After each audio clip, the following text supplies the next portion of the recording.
dans le cadre d'égalité et réconciliation, Alain Soral devait venir faire une conférence. Et j'ai appris par le responsable régional hier soir à minuit et demi que ça n'aurait pas lieu. Il devait y avoir une conférence à Nice, la salle a été annulée, je crois par le maire de Nice. Puis ensuite il y avait un repli sur Carros et le propriétaire de la salle de Carros a subi sans doute des intimidations, ce qui fait que ça a été annulé. En dernier recours, dans la nuit de vendredi à samedi, grâce à un camarade de l'association, cette salle Avance, le Millennium, a été dénichée. On a passé un contrat avec une agence d'événementiel et cette agence événementielle à minuit moins le quart a été contactée par des personnes qui se présentent comme étant de la police et d'après ce qu'elle m'a dit peut-être de la BAC, en leur disant qu'en fait il y avait ici Dieudonné et Soral qui allaient venir et par conséquent... Le propriétaire il vient d'être tenu au courant carrément par la police municipale. D'accord. Et il vient de m'appeler, pendant que vous étiez en train de me rappeler, j'étais en ligne avec mon proprio. Il est en Espagne, je ne sais pas comment ils ont réussi à le joindre, c'est un mec qui se couche à 8 h le soir. Et il vient de m'appeler à l'instant et il m'a dit si vous ouvrez les portes demain à ce parti, je romps le contrat avec vous pour faute, vous devez me demander un accord. Il est hors de question que ce parti soit dans mes mains. Voilà. Vous êtes arrêtés de toute façon. C'est surtout des gens qui n'ont pas beaucoup de lâche. Voilà. Du coup, voilà, c'est ce que je veux dire. Je suis désolée de. Moi, j'ai cru en total avec la police, les partis politiques, là, le maire est dans l'histoire. Donc, ce qui vient de me dire, c'est le propriétaire des mers, j'appelle directement le maire de Vence. Vraiment, je suis désolée, je suis obligée de pas vous ouvrir les portes demain, quoi. Je peux pas faire autrement.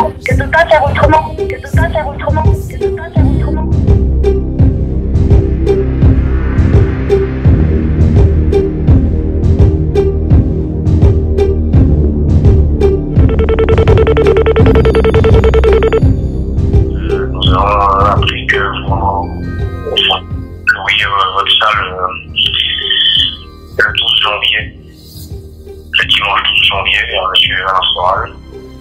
Donc voilà, donc on va venir prévenir qu'on se rendra à nouveau à l'événement pour empêcher que cette conférence ait lieu. Bonne journée. Pour passer au message suivant, message ignoré, message reçu hier à 8h59. Bon, bah écoute, vous répondez pas. Donc à 14h Soral il soit là, il va être là. Bon, ben, nous aussi on va être là, on va ouvrir la pagaille. Ça va être la fête aussi à Marseille. Donc ça continue, Dieudonné continue, nous on va continuer aussi. On va aller encore plus loin.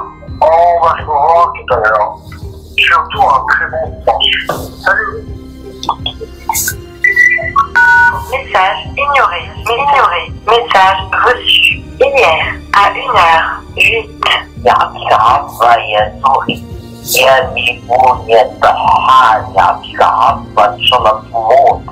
Tu reçois Soral, il y a une grosse merde. Mais fous-toi la quenelle dans le cul. Fous-toi la quenelle dans le cul, il y a ta hagne, mes bons.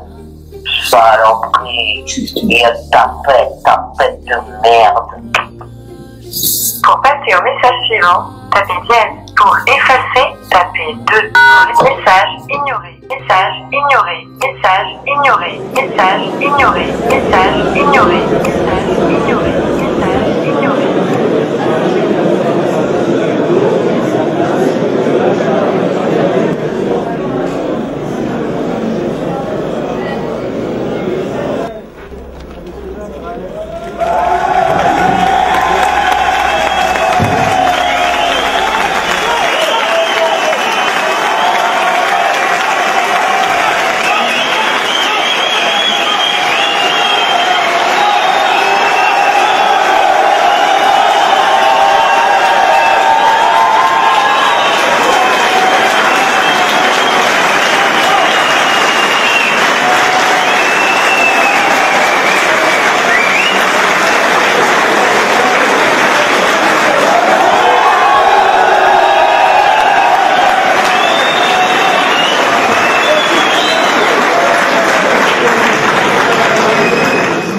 propriétaires que nous remercions. Hein, parce que merci beaucoup aux propriétaires.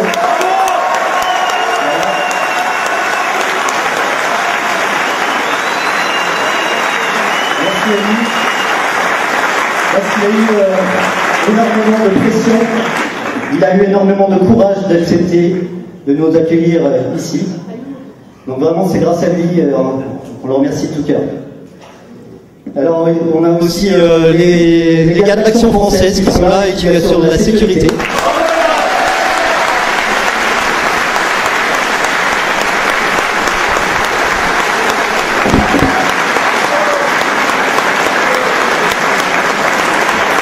On a aussi les filles d'Antigone.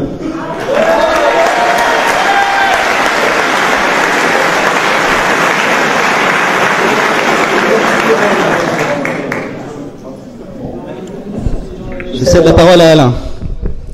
Alors je suis à la fois très heureux et très ému de voir autant de monde dans cette salle. C'est très impressionnant, des gens qui viennent écouter quelqu'un qui vient parler de politique et qui paye pour ça. Vous savez que c'est très rare. Normalement, les hommes politiques sont obligés de payer maintenant pour avoir du monde, malgré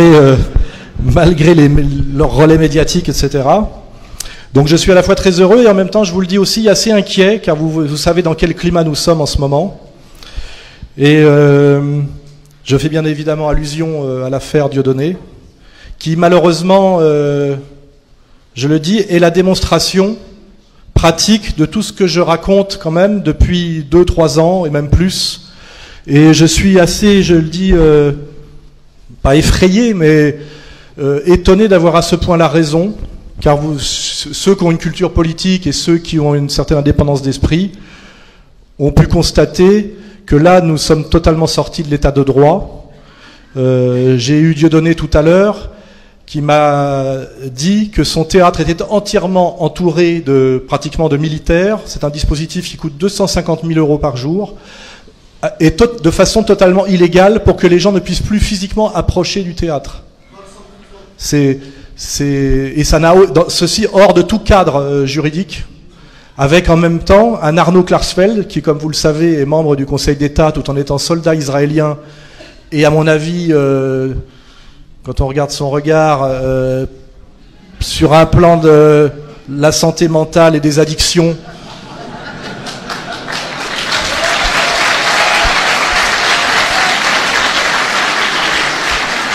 on voit donc que on nous présente comme la plus haute autorité administrative de l'État un espèce de truc qui se permet d'invalider une décision de justice tenue par des gens qui font directement allégeance à un pays étranger. J'ai beaucoup de témoignages aujourd'hui, c'est un des côtés positifs de tout ce qui se passe, qui prennent conscience que on est sorti effectivement du cadre légal, que la démocratie, la République, pour ceux qui y croient encore, est totalement bafouée. Et tout ça, je le rappelle, pour traquer à mort un comique métis franco-camerounais à qui on reproche finalement d'avoir fait de l'humour, d'avoir été dans la dérision, puisque que je sache, la quenelle est un geste d'insoumission certes, mais qui ne comporte aucune violence. Hein. Et donc aujourd'hui, nous sommes alors que nous sommes en France, dans une démocratie laïque, pourchassés pour hérésie, insoumission, irrévérence. En réalité, voilà, on nous menace de prison, moi aussi. Hein, je vais avoir l'humilité de pas trop parler de moi, mais je suis comme vous l'avez vu, si je suis pas en première ligne, je suis en deuxième ligne. On nous menace de prison pour irrévérence envers un pouvoir. Je pense que vous avez identifié, et c'est très étonnant, inquiétant. Et ce qui est très inquiétant aussi, c'est la soumission totale à cette dictature des politiques et des médiatiques, puisque à moins d'aller sur Internet et de voir la réalité un peu sur Internet, notamment quand il y a des sondages express où on voit que 80% des gens sont contre la persécution de Dieudonné, on a une unanimité médiatico-politique qui essaye de nous faire croire en force que Dieudonné serait la résurrection d'Adolf Hitler, en faisant l'impasse sur le fait qu'il n'y a pas de 6e armée, pas de 3e Reich, pas d'invasion de la Pologne, pas de bataille de Stalingrad, mais on nous fait croire ça. Hein. Je crois que même sous Amin Dada, on n'osait pas ce genre de truc en Afrique, ça nous faisait rigoler. Vous voyez, là on est au niveau on est au niveau du sacre de Bokassa, enfin des choses comme ça, mais en France. Et c'est effectivement à la fois drôle, à la fois inquiétant, et aussi sans doute prometteur, parce qu'ils pourront pas. Je pense qu'il y a quand même une prise de conscience. Il y a un problème de durée, c'est que je vois pas combien de temps cette mascarade peut durer. Et il y a sans doute aussi l'espoir que, parce que c'est fait en plus par le Parti socialiste, c'est-à-dire par la gauche, c'est ça qui est incroyable, par la gauche antiraciste, etc., etc. C'est pas fait par le Front National. Hein. Je pense que tout ça sans doute se paiera aux élections. La sanction, ça sera sans doute là. Et l'autre chose qui me rassure, c'est que on voit bien qu'il y a un front commun de la persécution UMPS plus à peu près tout même Mélenchon en est, hein, etc. Et de l'autre côté, ce qui est très rassurant, si vous avez regardé les vidéos qui circulent sur Internet, c'est que les gens qui soutiennent Dieudonné aujourd'hui sont de tous les bords. On voit d'ailleurs ici, on est dans les quartiers nord de Marseille. On a l'Action française qui est là, les jeunes des quartiers. On a réussi quelque chose, et ça je le mets un peu au crédit d'Égalité-Réconciliation, c'est à faire finalement une union sacrée des authentiques antiracistes et des authentiques patriotes et des authentiques démocrates.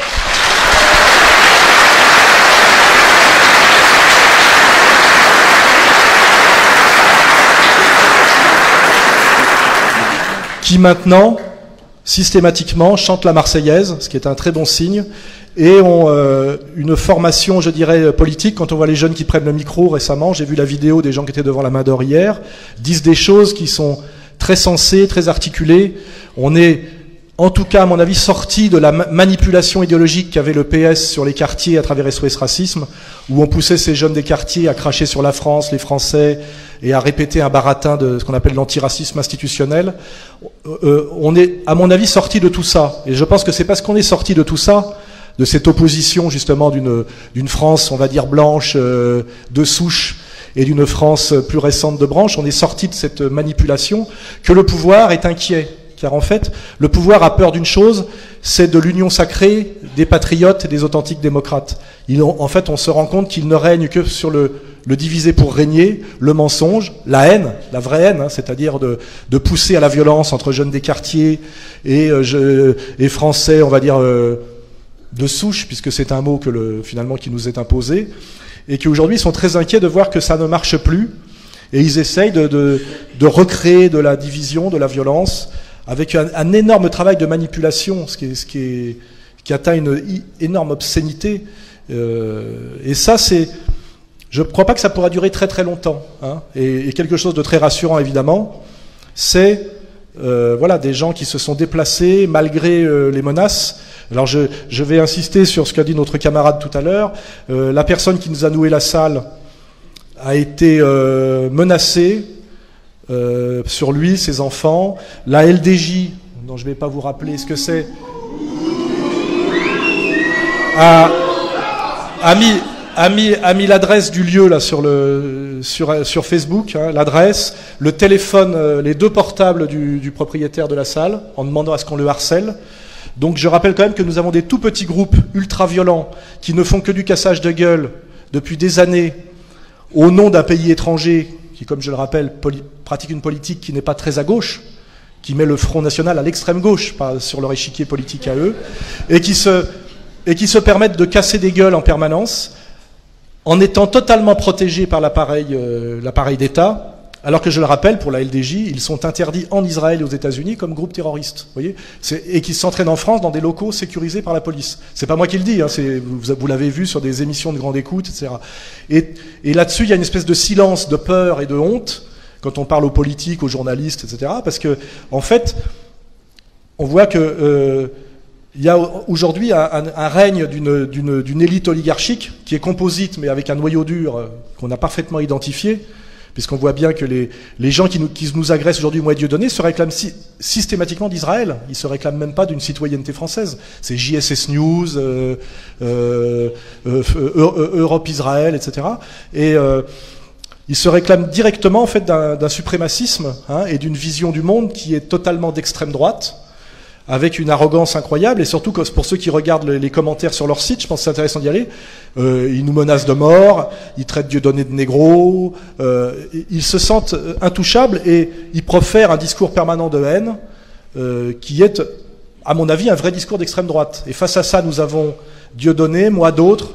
Je rappelle que je préside une association qui s'appelle Égalité et Réconciliation, hein, et qui prône la réconciliation nationale, parce que je sens venir justement ce chaos organisé qu'il faudra articuler sur la crise économique. Hein. Là, j'improvise parce qu'aujourd'hui, les choses bougent vite, et j'aurais pas dit il y a 3 jours ce que je dis aujourd'hui. On voit très bien aujourd'hui que nous avons une élite oligarchique totalement traître au peuple et à la nation française, et sur le plan économique et sur le plan géopolitique, et qui joue une stratégie du chaos pour nous dominer et pour nous amener soit vers quelque chose qui ressemble à un État, je dirais, policier, à quelque chose qui a à voir avec la guerre civile. On peut penser à l'effondrement de la Yougoslavie, on peut penser à la question du Liban, on peut penser récemment aux conséquences pratiques des soi-disant printemps arabes qu'on nous avait vendus.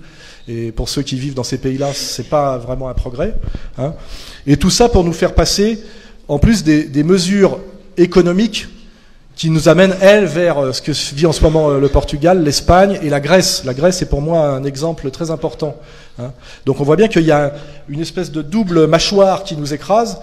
C'est une logique économique de gestion de la dette qui consiste simplement à faire pression sur les classes moyennes, à augmenter la TVA, à réduire ce qu'on appelait l'État-providence et les services publics pour payer finalement, boucher les trous du capitalisme spéculatif et bancaire de Wall Street. Et on voit bien que nos élus, et nos élus de gauche, mènent une politique qu'ils appellent de rigueur, en réalité, qui est uniquement pour, comment dirais-je, pomper de l'argent sur la classe productive française, que ce soit la classe moyenne et le prolétariat, pour amener de l'argent aux banques, c'est-à-dire à Wall Street, en gros, dans une pure logique de raquette, hein, on le voit bien. Et ça produit une baisse, comment dirais-je, du niveau de vie des gens, qu'on vérifie tous les jours. Et dans ce contexte-là, de quoi nous parle-t-on? D'antiracisme avec l'affaire Taubira, et d'antisémitisme avec l'affaire Dieudonné. Hein. Et puis moi, je pense que, ouais, je ne sais pas trop comment il me situe. J'ai regardé le Nouvel Obs où il y avait une belle couverture, la haine avec moi, Dieudonné et Zemmour. Je ne sais pas pourquoi ils avaient mis Zemmour. Je vous expliquerai pourquoi tout à l'heure, vous m'y ferez penser. C'est pour pouvoir continuer à articuler antisémitisme et racisme. Parce que l'escroquerie sémantique, elle est là. On va développer tout ça. Je vais tâcher de ne pas oublier. Hein, dire qu'est-ce qu'ils entendent par antisémitisme, qu'est-ce que c'est que l'antiracisme, et ces manipulations qui passent d'abord par la tricherie sur les mots. C'est très important, notamment dans un travail défensif, parce que je pense que nous sommes nous proposons que de la formation et de l'articulation conceptuelle. Hein, nous ne proposons rien d'autre. Ce qui d'ailleurs inquiète nos ennemis. Ce qui inquiète beaucoup mes ennemis, c'est que mes vidéos pédagogiques sur égalité et réconciliation sont très regardées et aident à la formation intellectuelle de gens qui avant étaient plutôt sous la tutelle de l'institution et qui les amenaient sur des tas de pseudo-concepts. Je pense que c'est ça qui inquiète, c'est que quand je vois les jeunes aujourd'hui répondre, notamment à BFM TV devant le Théâtre de la Main d'Or, ils sont de très bons niveaux, ils ont des réponses très, très bien structurées, et il me semble, sans être trop mégalomane, que j'y retrouve des petites choses.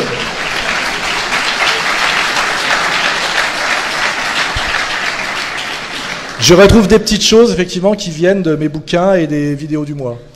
Et c'est tragique, d'ailleurs, puisqu'aujourd'hui, je suis violemment agressé, je dirais, sur le plan symbolique et aussi sur le plan judiciaire, etc. Je pense que vous le savez. J'ai encore 2 procès là, qui sont arrivés entre hier et aujourd'hui. Une plainte de Pierre Berger.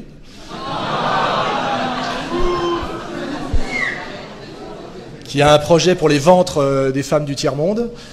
Et qui ne se cache pas de sa vision du monde, hein, parce qu'on n'est plus... aujourd'hui, ce sont des gens de gauche qui vous disent, en gros, je recite la phrase, comme un ouvrier vend ses bras, il est normal qu'une femme vende son ventre. C'est-à-dire que ces gens-là sont dans le libéralisme d'extrême droite, sans aucune pudeur, alors qu'ils sont censés incarner la gauche. C'est ça qui est...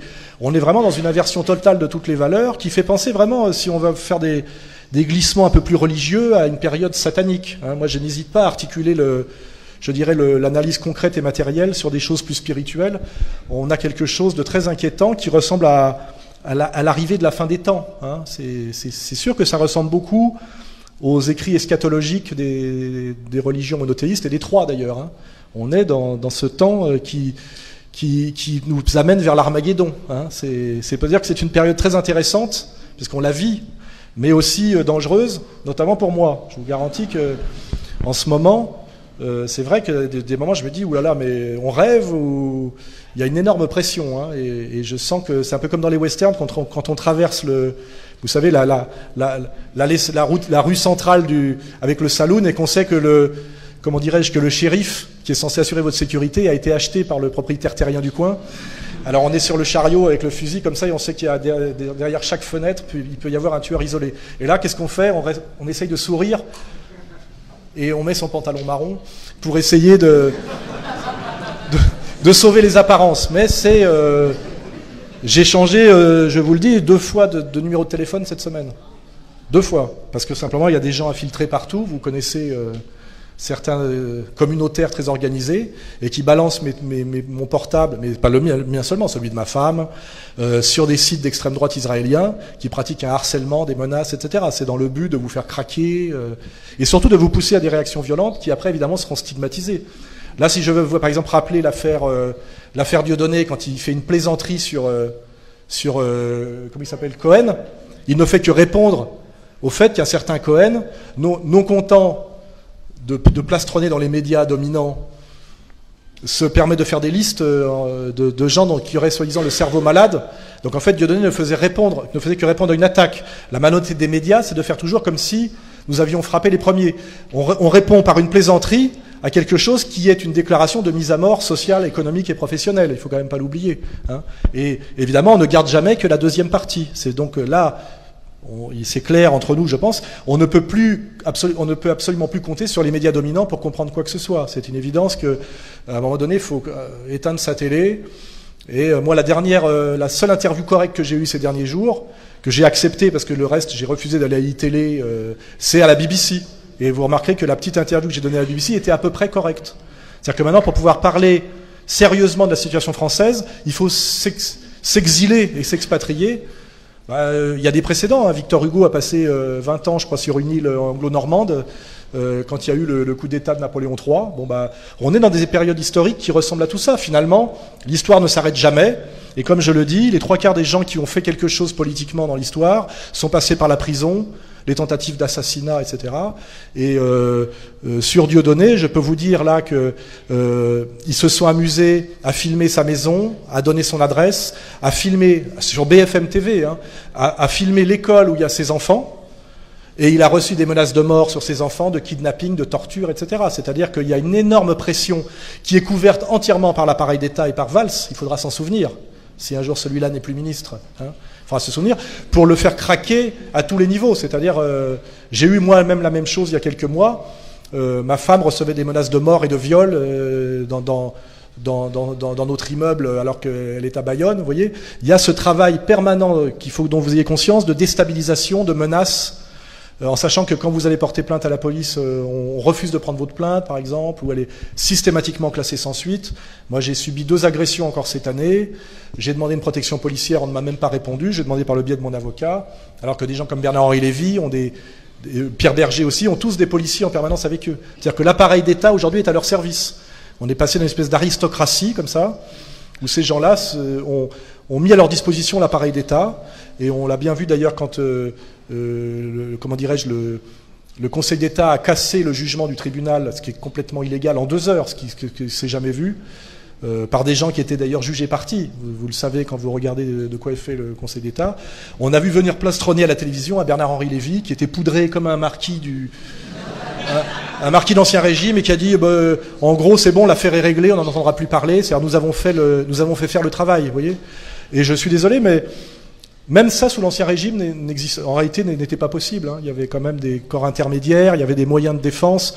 Peut-être sous Louis XIV, peut-être, mais déjà plus sous Louis XV et absolument pas sous Louis XVI. Hein. Donc on est vraiment là dans quelque chose de dictatorial. Hein. Et comme j'ai envie de remonter le moral à mon camarade Dieudonné, je vais l'appeler là, et vous allez le saluer.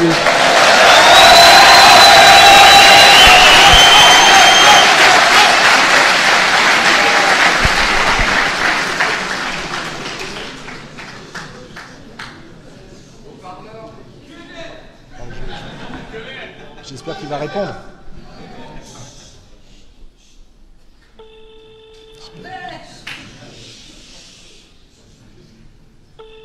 Il m'a dit qu'il allait faire une sieste. Mais... Ah. Allô ?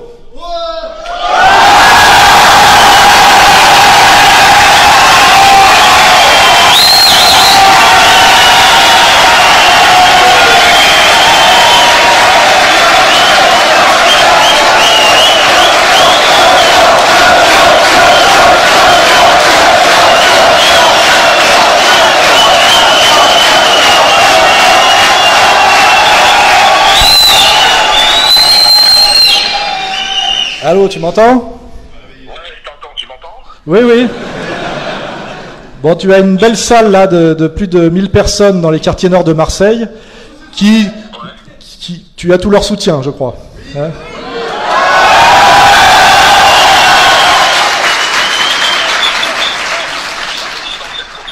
Comment ?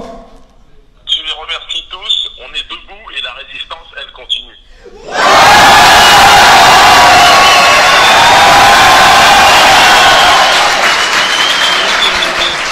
On sait que tu es un peu fatigué ces jours-ci, là, on te laisse te reposer. Ouais, ok. Et on est tous derrière toi. Hein, voilà. Eh ben, merci à vous et merci de ce soutien. Et puis,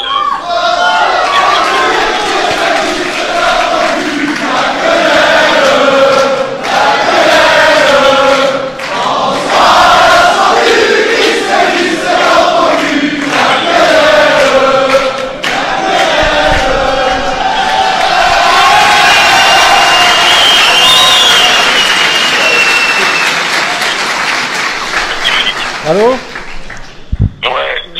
magnifique, extraordinaire. Ben, salut tout le monde pour moi et puis à très bientôt. À très bientôt. Repose-toi. Ciao. Ouais, Merci.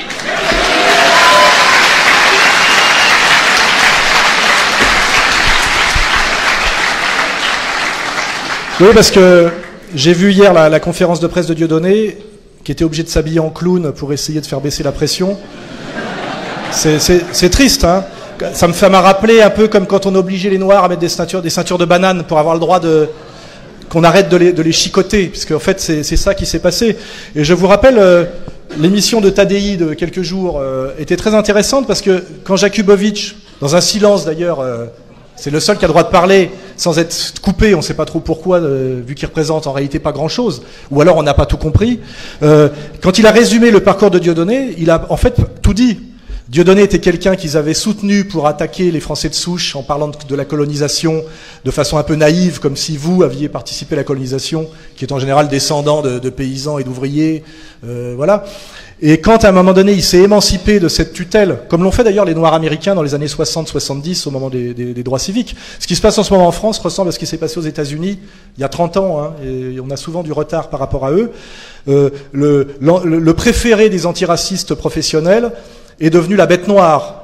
Et Dieudonné a eu un courage incroyable de ne pas se soumettre, contrairement à Jamel Debbouze, contrairement, je crois qu'il y a Nab récemment qui... C'est pas intéressant. C'est insignifiant, on va dire, voilà. Même pour les autres. Ils ont dit qu'il était insignifiant. Dieudonné a tenu pendant plus de 10 ans, je crois, hein, en tenant tête, et il a subi un harcèlement, des procès à répétition, il a tenu, et il a même gagné, ce qui prouve, et qui fait qu'à la fin, je vous dis, ils ont été obligés d'en passer par le Conseil d'État et l'appareil, je dirais, policier et quasi militaire, puisque comme je vous le dis, aujourd'hui, son théâtre est physiquement entouré d'un dispositif qui coûte 250 000 euros par jour et qui est totalement illégal.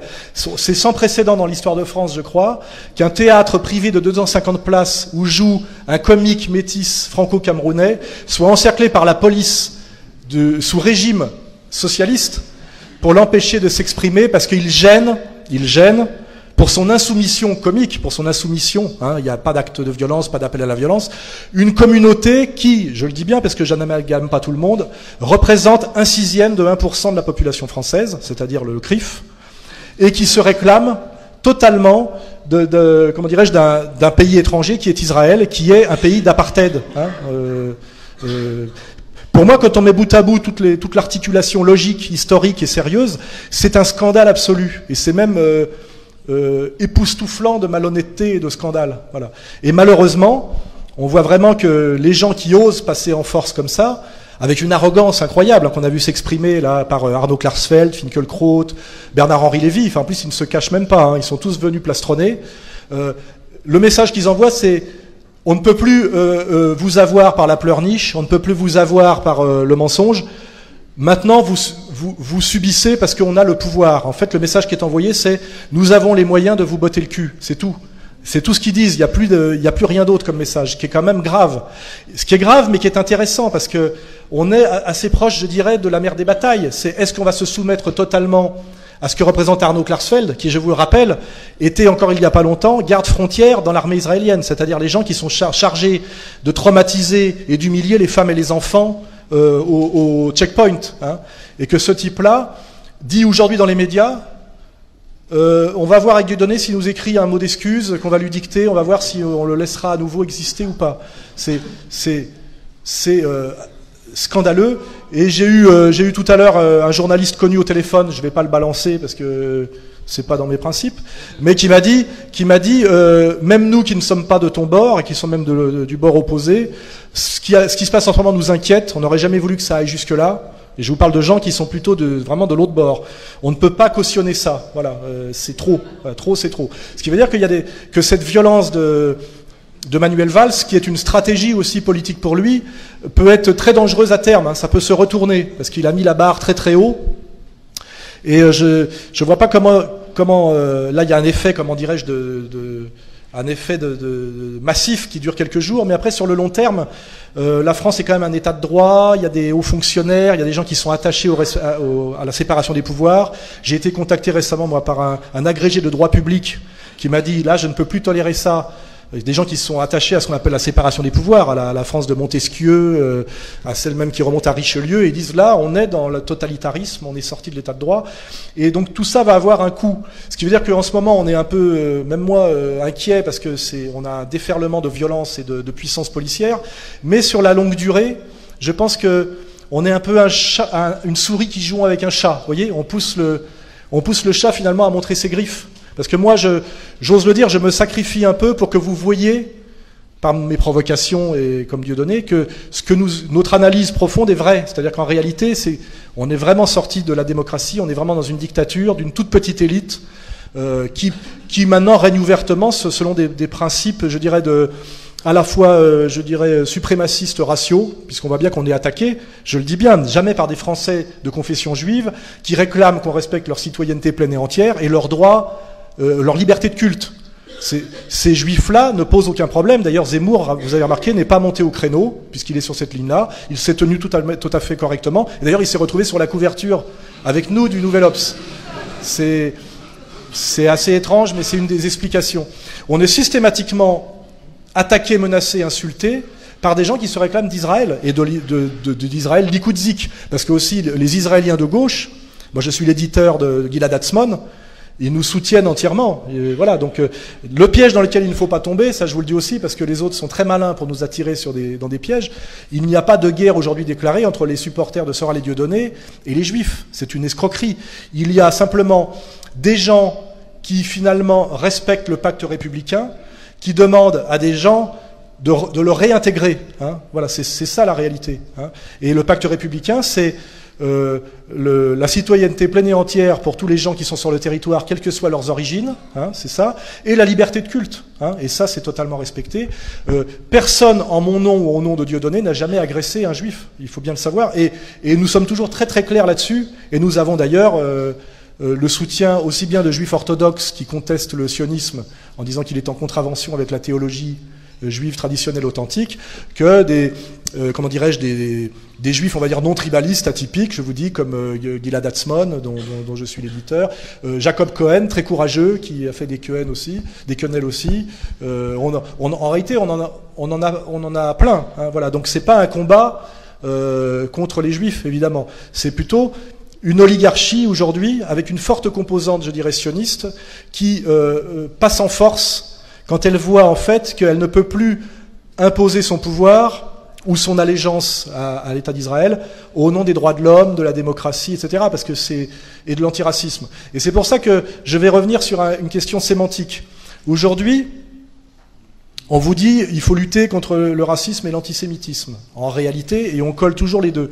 En réalité, on a bien compris que Dieudonné était un antiraciste authentique qui est allé jusqu'au bout de son antiracisme quand il s'était mis à montrer du doigt le racisme d'État de l'État d'Israël actuel. Hein.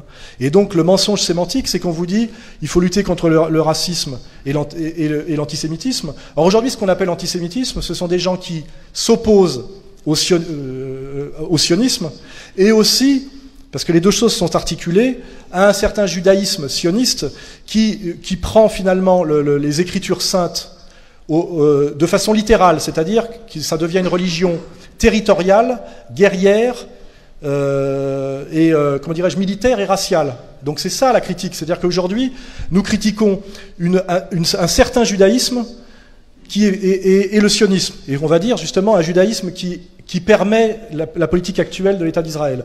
Donc ce qui ne fait pas de nous des antisémites du tout, puisque d'abord antisémite est un terme qui renvoie aux langues sémitiques. Donc moi, si je veux jouer sur les mots, je dis je ne suis pas antisémite, je suis plutôt très pro-arabe, comme vous le savez, et assez pro-musulman. Mais on sait très bien que ça ne veut pas dire ça. On dit en fait aujourd'hui, vous attaquez les juifs. Or on n'attaque pas les juifs.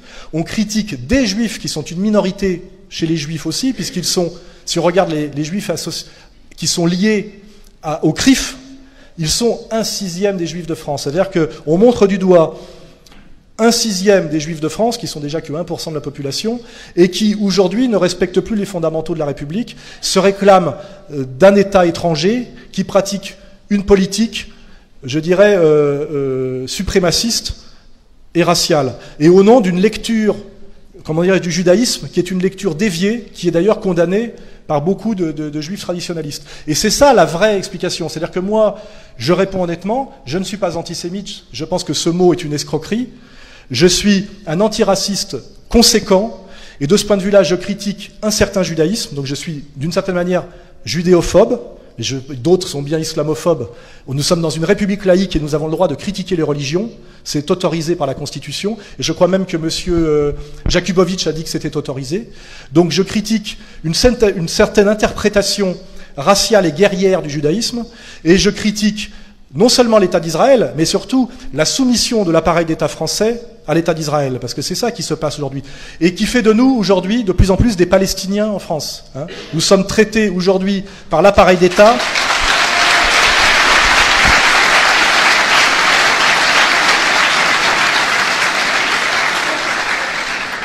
Nous sommes traités aujourd'hui par l'appareil d'État comme des Palestiniens, c'est-à-dire des citoyens de seconde zone, à qui on peut dire « tu as fait la quenelle », tu vas aller en prison, et sous-entendu, nous sommes la puissance régnante, et c'est indiscutable, c'est fondé de façon pratiquement théologique.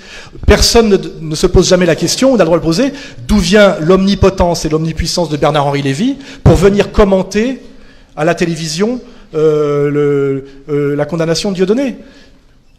Ces gens-là ne sont pas légitimes. Et si je veux encore aller plus loin, nous avons un monsieur Kuckerman qui organise un dîner annuel du CRIF où les présidents de la République viennent se prosterner en disant « Nous ne faisons que passer, vous êtes là pour l'éternité, vous avez ordonné, nous avons entendu ».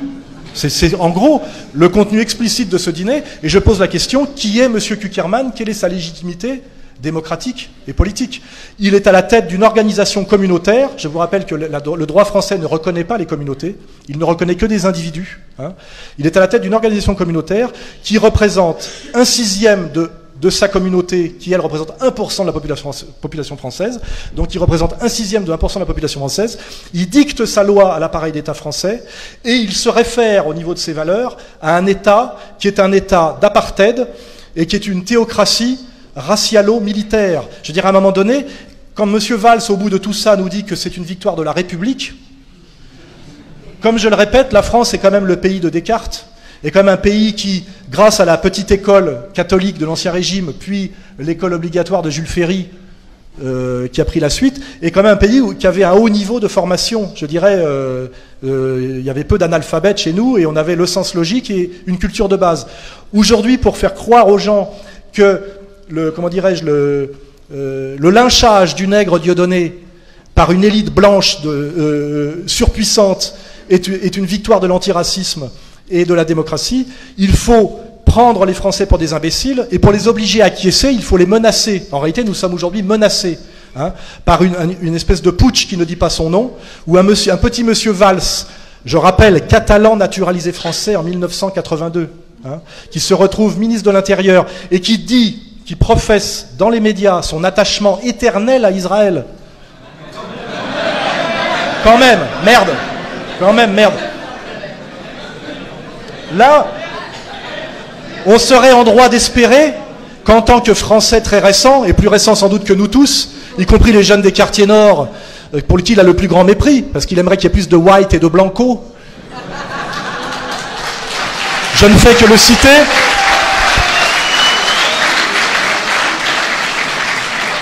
Ce Français très récent, qui est à la tête de la police française et qui se permet de transformer la police française en milice communautaire pour son dessein personnel, je rappelle à ce monsieur qu'au minimum, il devrait afficher son attachement à la France, même pas éternel, car personne n'est attaché éternellement à rien ici. Mais on a des gens, effectivement, aujourd'hui, qui sont éternellement attachés à Israël, alors qu'ils sont ministres d'État français et ministres de la police. C'est très grave. Ça ressemble quelque part à un putsch, voilà. Et ce qui est rassurant, c'est votre présence en témoigne, c'est malgré le matraquage médiatique, la pression policière, la diabolisation, vous êtes vous qui êtes le peuple de France, il suffit de faire un contre-champ et de filmer, il n'y a pas de nazis ici, il n'y a pas d'extrême droite ici. Vous avez en gros compris, et je pense que c'est ça qui inquiète les gens d'en face, et là on est parti sur une espèce de bras de fer étrange, c'est que soit à un moment donné ils lâchent un peu le morceau et ils admettent qu'ils nous ont pris pour des imbéciles, soit ils vont encore plus loin dans l'état policier, parce qu'après Dieudonné il va falloir qu'ils s'en prennent à moi, qu'ils me mettent en tôle, et puis qu'ils mettent en tôle les gens qui nous soutiennent, et vous vous doutez bien que les jeunes qui voient ce que subit Dieudonné en ce moment, ils sont très en colère. Et comme vous avez pu le remarquer, quand M. Valls se déplace quelque part, malgré l'appareil policier, le travail des RG, il se prend quenelle sur quenelle. Et là-dessus, d'ailleurs, je vous le dis très, très sérieusement, très stratégiquement et très politiquement, il ne faut surtout pas que notre colère totalement légitime se transforme en acte de violence autre que purement symbolique. Je pense que comme il y a eu une mode de l'entartage,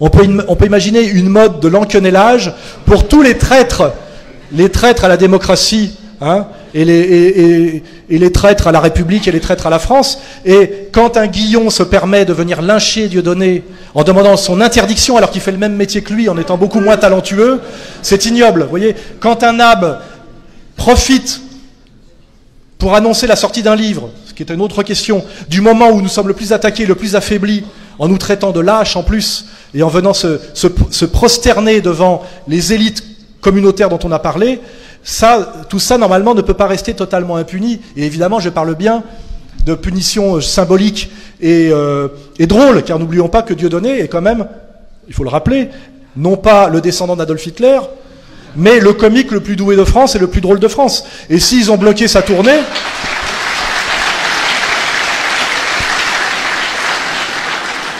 S'ils ont bloqué sa tournée dans un état de panique, c'est-à-dire un coup de force, c'est qu'il y avait 27 dates qui étaient annoncées, où notamment à Nantes, il y avait 6000 personnes qui attendaient, mais il y avait 9000 demandes de réservation. C'est-à-dire qu'il allait faire une tournée triomphale en France, qui allait, à mon avis, faire tout basculer. Et là, la maison mère, qui n'est ni en Iran,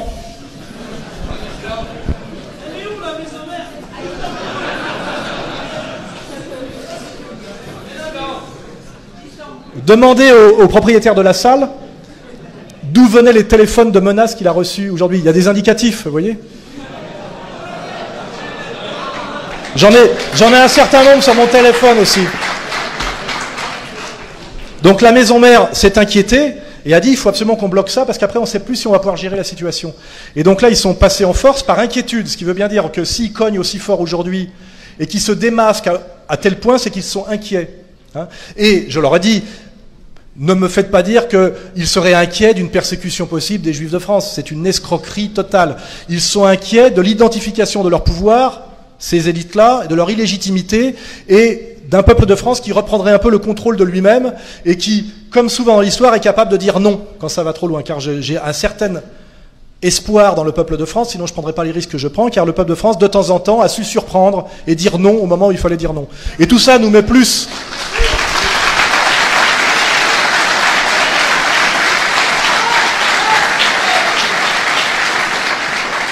Et cela nous met plus du côté de Jean Moulin et de De Gaulle que de Pétain, hein, c'est une évidence. Hein. Je pense que les gens qui nous crachent dessus en ce moment, je crois que le petit Bedos a fait un petit... Je ne vois rien de tout ça en ce moment parce que je ne veux pas m'affaiblir nerveusement, je suis obligé d'être resté concentré. C'est vrai, il ne faut pas tomber dans le piège de je ne regarde pas tous ces trucs-là. Mais je pense que ça me fait plus... Eux me font plus penser à tous ces gens qui se dépêchaient de rejoindre Vichy en 40 pour proposer leur service au maréchal. Vous voyez ?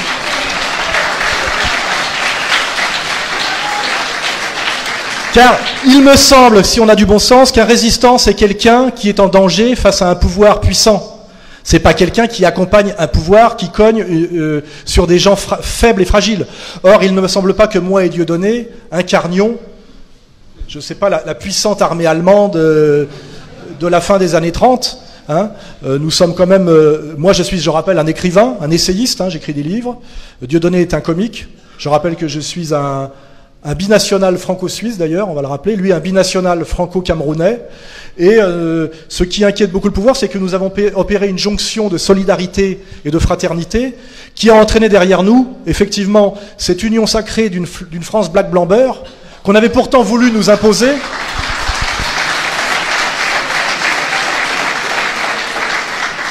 Que nous avons réalisé, mais pas comme c'était prévu. Parce que normalement, la France black-blanc-beurre, c'était la France de Besancenot, de Jamel Debbouze et de Lafouine, vous voyez, pour insulter les policiers, les familles françaises, les catholiques et les gens qui travaillent, en faisant l'apologie de la délinquance. Il y a des clips il y a des clips de Lafouine, hein, si vous regardez sur Internet, où on voit qui insulte les mères de famille et qui fait l'apologie du braquage, des trucs comme ça. Et vous remarquerez, ça va m'amener au Femen, tout ça, que ces gens-là ne rencontrent jamais aucun problème avec l'appareil répressif. C'est là que, je le dis aux jeunes des quartiers, ça va. Si vous voulez être subversif et viril, posez-vous les questions.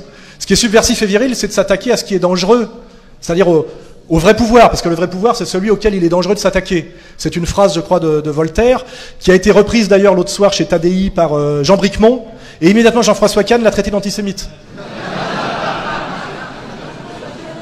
C'est un peu comme quand on dit la quenelle est un geste antisystème, ce qui est vrai. Immédiatement le CRIF dit non, c'est un geste antisémite. C'est-à-dire qu'eux, ils disent le système, c'est nous. Ils font l'association d'eux-mêmes.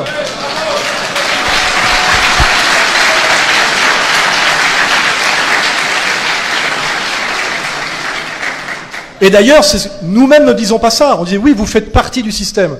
L'oligarchie, qui nous amène au nouvel ordre mondial, je ne vais pas trop faire dans les subtilités parce que je préfère que vous achetiez mes livres. J'ai fait un livre de synthèse qui s'appelle Comprendre l'Empire, qui vraiment permet de comprendre à peu près ce qui se passe. C'est un livre que j'ai sorti il y a plus de 2 ans. Et ce qui s'est passé depuis prouve que mon analyse, contrairement à ce que certains disent, n'est pas complotiste et paranoïaque. Elle est assez rigoureuse et assez validée par les faits. Parce que le meilleur moyen de vérifier qu'une théorie est valable, c'est de la confronter au réel.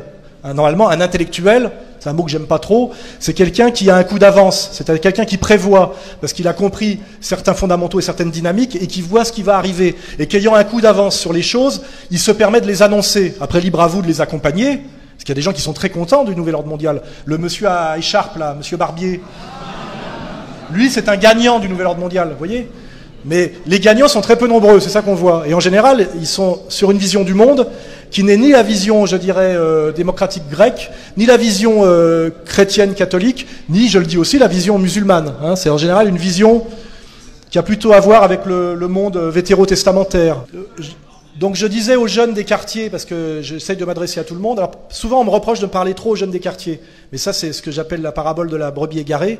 On a tellement fait en sorte que les jeunes des quartiers puissent pas s'intégrer, on leur a tellement on a tout fait pour qu'ils aillent vers le mauvais chemin, que moi, en ayant conscience, je ne me passe pas mon temps à tendre la main aux paysans français qui ont le plus fort taux de suicide, vous le savez, en France, avec les policiers, parce que je sais qu'ils ont les fondamentaux. Ce sont des travailleurs élevés dans le respect, qui se lèvent tôt le matin. Il y a juste à avoir à les accompagner fraternellement. Mais une des clés du salut de la France, puisque la France est menacée dans son intégrité par des tentatives effectivement de diviser pour régner, de guerre intercommunautaire, de manipulation de voyous, l'affaire Mera, etc., des choses étranges comme ça, de voyous assassins qui vont à la fois en Afghanistan et en Israël, ce qui demande d'avoir 2 passeports, qui ont un agent traitant de la DCRI, etc. Une des populations françaises qu'il faut aider à s'aider elles-mêmes, c'est sans doute ces jeunes des quartiers qui ont été, je dirais, à la fois très très manipulés sur le plan économique et très manipulés sur le plan idéologique. On les a relégués dans des quartiers qui s'appellent des banlieues, qui sont des lieux de bannissement, où effectivement ils n'ont pas pu admirer les châteaux de la Loire, mais ils avaient la cité Yuri Gagarin, donc on peut comprendre que la France éternelle ne leur parle pas beaucoup, ils ne l'ont jamais vue en réalité. On leur a montré, comme Français, des collabos, des racistes, et des colonialistes. On leur a jamais montré le Grand Condé, Éric Tabarly, De Gaulle, etc. Donc, effectivement, on a des gens qui sont pleins d'énergie, et qui sont d'ailleurs beaucoup derrière Dieudonné et derrière moi, et dont le système s'est servi pour créer du chaos en France.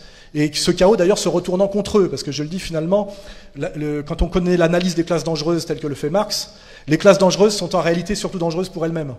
Vous le vérifiez, il suffit de regarder un jeune qui a un certain vécu. À 20 ans, il se prend pour Scarface, Tony Montana. Et après 5 ans de prison, on le retrouve gardien de parking à 30 ans ou surveillant de supérette. Donc c'est cette question-là que j'ai toujours, moi, sur laquelle j'ai beaucoup appuyé et qui a souvent été mal comprise, c'est que les jeunes des quartiers ont un destin fondamental, parce que si, à un moment donné, ils arrivent à échapper aux manipulations et au destin qu'on leur avait promis finalement de déstabilisateurs, liquidés ensuite et diabolisés ensuite, et on voit très bien d'ailleurs aujourd'hui, à travers la politique du Parti Socialiste, qu'à travers la critique de l'islamisation, on a fait des chances pour la France, qui étaient des jeunes issus de l'immigration maghrébine et donc musulmans culturels, on s'est mis à en faire des dangers pour la France, et ceux qui les ont montrés comme dangers pour la France sont les mêmes que ceux qui les ont fait venir et nous dire que c'était l'avenir de la France. Et c'est en première ligne le Parti Socialiste.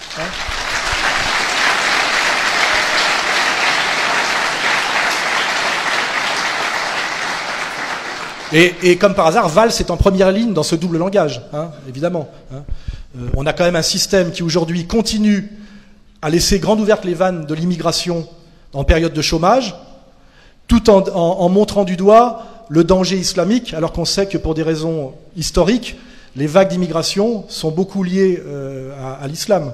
Et comme je le dis souvent, un Français d'origine immigrée qui veut avoir une chance de s'intégrer en France, son pire ennemi, c'est l'immigré clandestin, en réalité.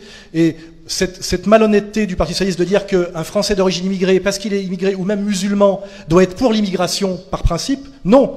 Il est français, il est patriote, il a le droit de décider à un moment donné que pour qu'on puisse retrouver le plein emploi et la sérénité en France, il faut que l'État français, ça fait partie de ses principes régaliens, et le contrôle de l'immigration.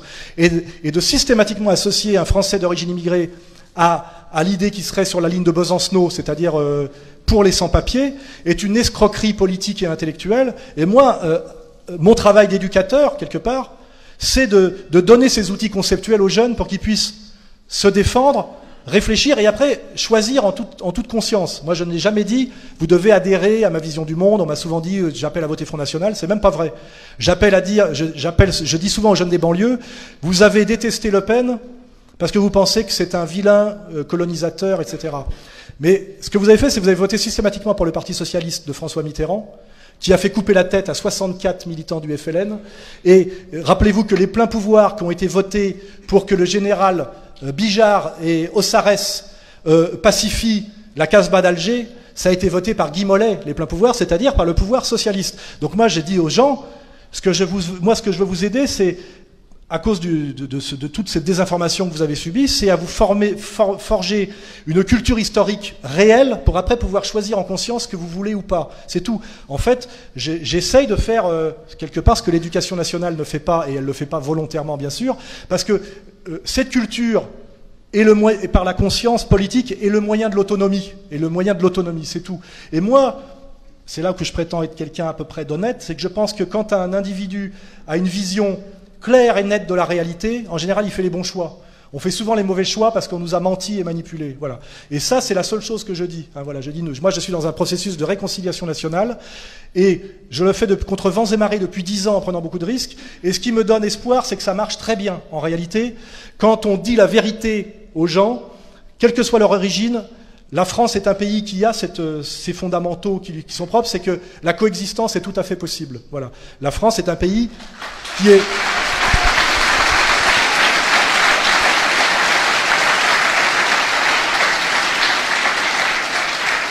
La France est un pays qui, dans ses fondamentaux, parce que c'est un pays égalitaire au niveau de la structure familiale, c'est un pays qui, dans sa géographie, est tourné vers l'Europe, mais aussi vers la Méditerranée. Hein, il ne faut pas oublier, Marseille est la porte de l'Orient. On ne peut pas s'étonner qu'à Marseille, il y ait des gens d'origine maghrébine, alors que ça fait 2000 ans qu'il y a des échanges avec la Méditerranée. Vous voyez. Alors évidemment, moi, quand je vois des problèmes d'islam au Danemark, là, je dis c'est bizarre. Mais en France, bon, il y a une tradition. Donc moi, mon travail, c'est toujours ça, c'est de dire aux identitaires alsaciens. En Alsace, ça vous agace sans doute qu'il y ait d'un seul coup trop de musulmans parce que ça n'a rien à voir avec votre histoire. Mais à Marseille, c'est autre chose, vous voyez. Et la France est ce pays dont la politique est forcément dictée par sa géographie. Hein, c'est ce qu'on appelle en gros la géopolitique. Et la France est ce pays merveilleux. Première destination touristique du monde, parce qu'on a à la fois des montagnes, on a la mer du Nord, on a la Manche, on a l'océan Atlantique, on a la Méditerranée, on a Paris, mais on a Marseille, mais on a Lyon, mais on a Strasbourg, mais on a Brest, on a les Bretons, on a les Alsaciens, on a les Marseillais. Voilà, c'est un pays d'une très grande diversité qui, quand ça n'éclate pas parce que des gens créent des tensions volontaires, est un pays qui est d'une puissance incroyable parce que nous avons, comme dans l'équipe de handball, tous les morphotypes et un choix incroyable de talent et de qualité. C'est la métaphore que j'emploie.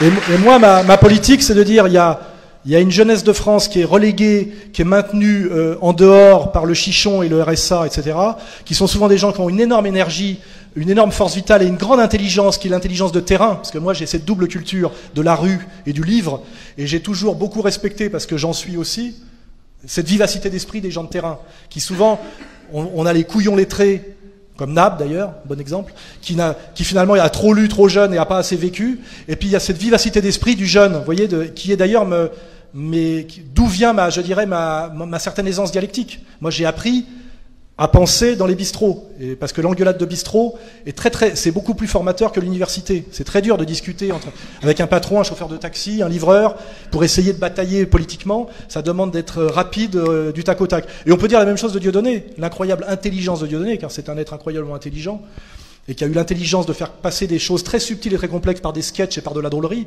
Il y est tellement bien arrivé qu'on essaye de le mettre à mort. Et pareil aussi, un type qui a une double culture, qui vient aussi en partie de la banlieue, et moi je veux m'appuyer sur ces gens-là. Ça c'est un message d'ailleurs que je lance à mes camarades de l'œuvre française, qui eux ont un parcours un peu différent. Et moi je suis très heureux... L'œuvre française, ça a été dissous, excusez-moi. Parce que c'était quelque chose de très dangereux, comme vous le savez. Ça a été dissous en même temps que Envie de rêver, que j'avais créé avec Serge Ayoub. Hein. Et d'ailleurs, dont l'objet, je le rappelle, était d'avoir créé un bar qui mettait en relation des skinheads et des jeunes des quartiers. Et ça marchait tellement bien que j'ai arrêté. Parce qu'on se dit, ça n'a pas besoin finalement de faire l'effort. Il n'y a jamais eu une seule bagarre. En fait, les types se reconnaissaient sur quoi ? Sur une certaine virilité, sur certains fondamentaux qui finalement fait que un jeune ici, on va dire issu de l'Action française, un jeune issu du quartier, ont beaucoup plus de facilité finalement à dialoguer s'il n'y a pas d'intermédiaire pervers que les mêmes avec un bobo qui vote écologiste au premier tour et parti socialiste au deuxième. Vous voyez ?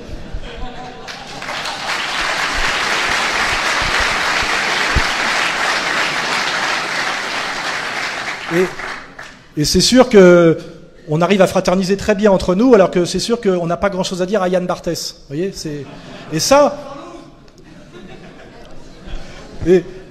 et ça, c'est aussi ce qui inquiète l'adversaire, c'est que l'adversaire ce sont des sociologues, mais des sociologues du mal. Ils se servent de leur culture sociologique pour pratiquer un diviser pour régner permanent.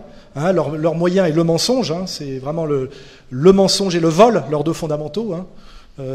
Ils ont très bien compris que ça pouvait marcher. C'est pour ça qu'ils ne veulent pas nous laisser aucune chance en réalité, hein, parce qu'ils savent que plus le temps passe, plus on va y arriver. C'est ça. Alors là, il y a cette énorme offensive en ce moment, mais je vous dis, d'abord, comme dirait l'autre, Inch'Allah, j'en sais rien, on verra. Aide-toi Dieu t'aidera, on dit aussi chez nous. C'est évident que de toute façon, si j'ai raison, ça va être dangereux, c'est ça, parce que sinon c'est que j'avais fantasmé ou j'étais dans la paranoïa. Mais on n'est pas sûr de perdre, c'est ça que je dis. Et de toute façon, on n'a pas trop le choix, parce que sinon, je vous le dis, notre destin, c'est soit de devenir la Yougoslavie ou le Liban, c'est-à-dire un espèce d'éclatement de la France en rivalité ethnique et en violence manipulée, et aussi de devenir la Grèce, c'est-à-dire un effondrement économique. Je vous signale que Goldman Sachs a préconisé, je crois la semaine dernière, que la solution économique à la France, c'était de baisser de 20% tous les salaires. C'est leur projet. C'est leur projet. Hein, et je pense que quand vous posez la question à Bernard-Henri Lévy, il trouve ça très bien. Hein, on voit très bien les lignes de fracture. Hein, on voit très bien à qui ça profitera et à qui ça ne profitera pas. Et là, pour changer de sujet, récemment, j'ai eu aussi une autre raison, je dirais, d'espérer. Vous savez qu'un certain Louis Alliot du Front National me fait un procès. C'est pas très grave. Récemment, je l'ai vu face au petit Klugman, qui est l'ancien patron des étudiants juifs de France, qui aussi me font un procès d'ailleurs pour avoir fait une quenelle au mémorial de Berlin. Rappelez-moi de vous en parler. Et là, vous aviez un Louis Alliot qui, avec son bon sens perpignanais, même si c'est pas une flèche intellectuelle, a dit « C'est quand même scandaleux que vous essayiez de criminaliser Dieudo pour un geste, on va dire un geste offensant, parce que c'est ça, un geste que vous pouvez trouver offensant, et que dans le même temps, on laisse courir les fémènes qui défèquent dans les églises catholiques. Et là, je fais remarquer qu'il n'y a pas un musulman authentique en France qui pourrait tolérer qu'on fasse ce que les fémènes font dans l'église catholique de Jésus et de Marie. C'est là où nous avons...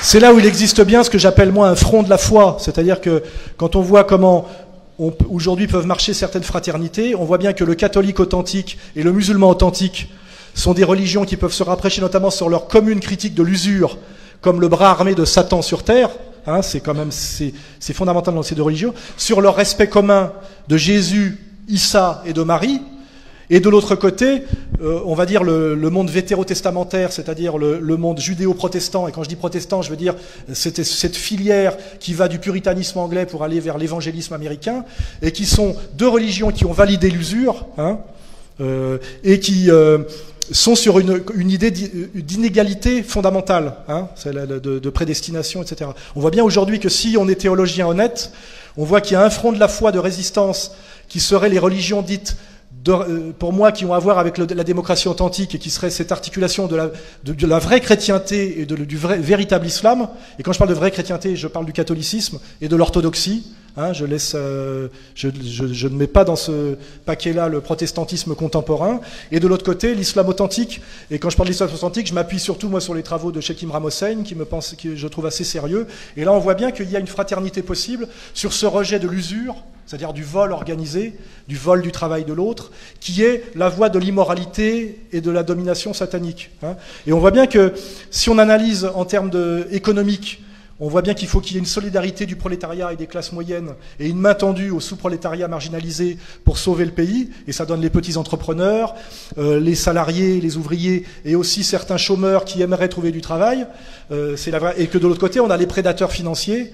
Et on voit bien que c'est cette grande bourgeoisie dont parle très bien Attali, grande bourgeoisie cosmopolite, qui vous dit que la France est un hôtel.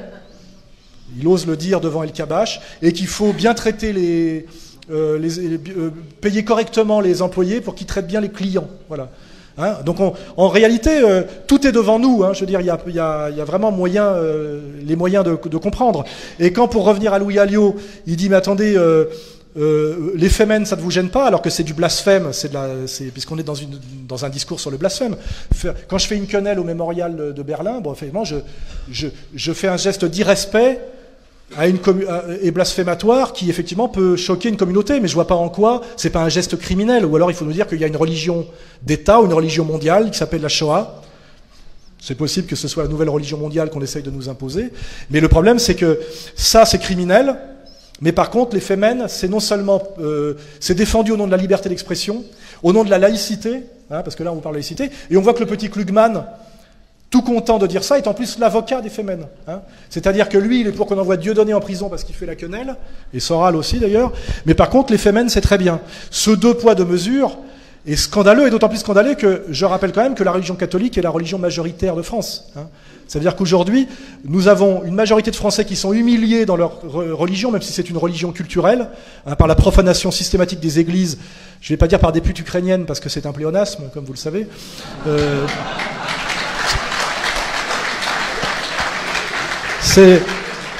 C'est de l'humour, hein, mais je peux avoir un procès pour ça. Hein, c'est comme ça aujourd'hui. Hein. Et donc nous avons le petit Klugman qui défend les Femen de la liberté d'expression, de la laïcité, de l'insoumission, de la subversion, et de l'autre côté un Soral qui aujourd'hui est envoyé au tribunal parce qu'il a fait il y a 2 ans une quenelle au mémorial de la Shoah à Berlin. Donc là, c'est pareil, je vais en profiter pour le redire parce que cette vidéo va tourner. Déjà, il n'y a pas eu de massacre de juifs à Berlin. Donc ces espèces de trucs, ces blocs de béton que vous avez vus, c'est l'équivalent des colonnes de Buren, c'est-à-dire c'est une espèce d'œuvre immonde, architecturale dégueulasse, pour humilier le peuple de Berlin, qui, je le rappelle, est le peuple martyr de la guerre, puisque le civil berlinois s'est chopé 5 ans de bombardements massifs, et la prise de Berlin par l'armée rouge, et donc le viol systématique de toutes les femmes pendant 15 jours. Donc on leur colle un espèce de truc sur 2 terrains de football qui sont des espèces de blocs de béton. Il n'y a pas un mort dessous et il n'y a eu aucun massacre de juifs à cet endroit-là. Donc c'est une œuvre d'art contemporain aussi moche que les colonnes de Buren qui a été imposée aux Berlinois pour les humilier et les soumettre effectivement à la religion de la Shoah qui est, comme je le dis dans Comprendre l'Empire, devenue la religion mondialiste. Hein. Moi, quand je suis arrivé là-bas, je savais même pas ce que c'était. Alors maintenant, je vais vous exposer ma défense, parce que je vais être envoyé au tribunal et je me ferai plaisir de le répéter. Comme vous le savez en allant sur Internet, je suis bisexuel, c'est marqué, musulman, d'origine juive, agent iranien, viticulteur, parce que je crois, je vends aussi du vin, je crois, enfin, etc., etc. Et donc, je suis allé en tant que bisexuel à Berlin, qui est un haut lieu de la communauté gay, et on m'a dit l'endroit pour faire des rencontres, c'est ce truc qui correspond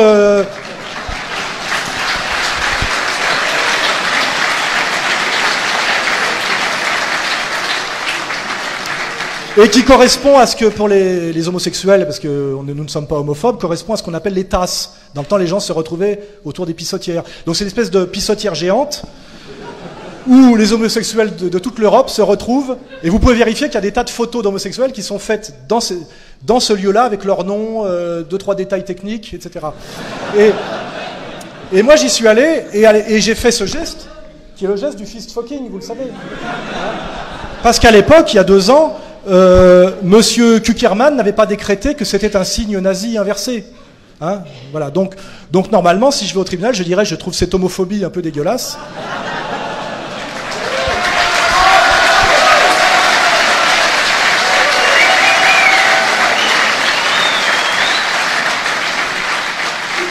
Ce qui veut dire qu'il faut traiter cette tentative, comment dirais-je, de vous terroriser par le blasphème, par le ridicule et par l'humour. Car en réalité, quand je fais ça au mémorial de la Shoah de Berlin, qui est un truc qui date de 2-3 ans, hein, c'est pas un truc d'après-guerre, etc., j'affiche simplement mon irrévérence envers ce qu'on essaye de nous coller de force aujourd'hui, qui est la religion shoatique, comme comment dirais-je, religion de soumission mondiale, qui est censée d'ailleurs effacer le Golgotha et la Passion du Christ. Hein. Le but, c'est de dire que le catholicisme n'est rien à côté de la Shoah, et qui est cette tentative aussi un moyen de nous terroriser chaque fois que nous critiquons l'État d'Israël, et quelque chose qui est encore plus prégnant pour nous, la surreprésentation assez étrange d'une communauté dans des secteurs déterminants qui ne sont pas, comme j'ai dit, les pompiers volontaires et les soldats de la troupe, mais plutôt le milieu de la politique, des médias et de la puissance d'argent.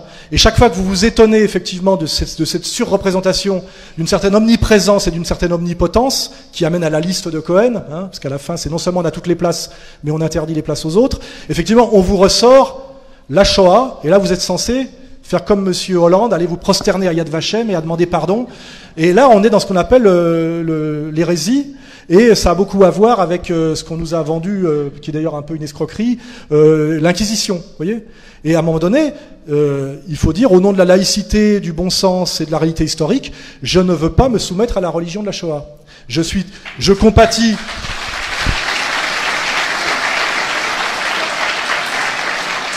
Je suis très compatissant pour la souffrance des Juifs d'Europe qui ont beaucoup souffert dans une guerre, je vous rappelle, qui s'est passée essentiellement en Europe centrale et qui a fait 50 millions de morts, dont 550 000 Français d'ailleurs. Je suis très compatissant et je respecte leur douleur, mais l'instrumentalisation par d'autres de cette souffrance-là pour essayer d'en faire une arme de terreur morale, plus une arme de terreur juridique par la loi Guesso, pour faire taire quiconque critiquerait soit l'État d'Israël, puisqu'on essaye effectivement de transformer la critique du sionisme aujourd'hui en antisémitisme, on voit bien qu'il y a ce glissement progressif, ou quiconque se permet de s'agacer de la liste de Cohen, nous devons résister à cette manipulation. Et là c'est toujours pareil, prendre conscience des armes intellectuelles des autres, parler toujours d'antisémitisme alors qu'en fait il s'agit au mieux de judéophobie ou de judéocriticisme qui est autorisé par la loi. Je l'avoue, je suis antisioniste et judéocritique, oui. Et même peut-être même judéophobe si on veut. J'ai le droit, voilà, et je le revendiquerai droit dans mes bottes devant un tribunal. Et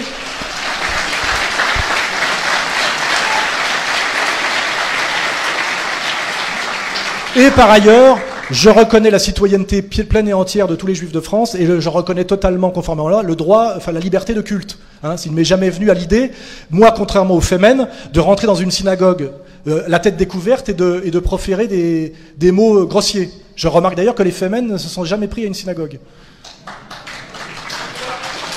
Peut-être que là, Monsieur Klugman les trouverait moins subversives, moins laïques et moins progressistes. C'est une bonne question à lui poser, vous voyez. Mais tout ça nous permet de comprendre la réalité. Hein. Voilà. Donc, je crois que j'ai fait à peu près le tour de la question. Alors après, c'est effectivement, on a à peu près tous compris tout ça. Moi, je donne un peu les armes intellectuelles pour pouvoir répondre, parce que on est terrorisé par les journalistes qui disent alors antisémite. Et en gros, quand on entend ça, c'est un peu comme avant quand je sais pas, il y a facho aussi, ouais, on a facho effectivement, et on est censé être terrorisé, demander pardon et combien je dois et à qui je dois payer, vous voyez. Et non, à un moment donné, il faut droit dans ses bottes, rappeler les fondamentaux. La nation française ne reconnaît que des individus et aucun corps intermédiaire entre l'individu et l'État. Donc les communautés n'existent pas dans la loi française. Hein. Donc quand il y a quelqu'un qui dit au nom de la communauté juive, je dis non, vous êtes un citoyen français de confession juive. Il dit non, je suis laïque, je suis pas religieux. Mais je lui dis alors en quoi êtes-vous juif puisque vous n'êtes pas religieux? Je suis de... Finkielkraut le dit ouvertement, je suis du peuple juif. Là, je crois que vous étiez du peuple de France. À un moment donné, il faut quand même rappeler les fondamentaux. Hein. Les types, à un moment donné, se disent « Je suis d'un peuple qui n'est pas le peuple de France, je me réclame d'un pays étranger, et quiconque critique la manière dont finalement j'ai trahi le pacte républicain, hein, parce que c'est ça, il vous traite d'antisémite et il vous envoie au tribunal. Et vous êtes censé être condamné par la République française. À un moment donné, il y a des dysfonctionnements insupportables.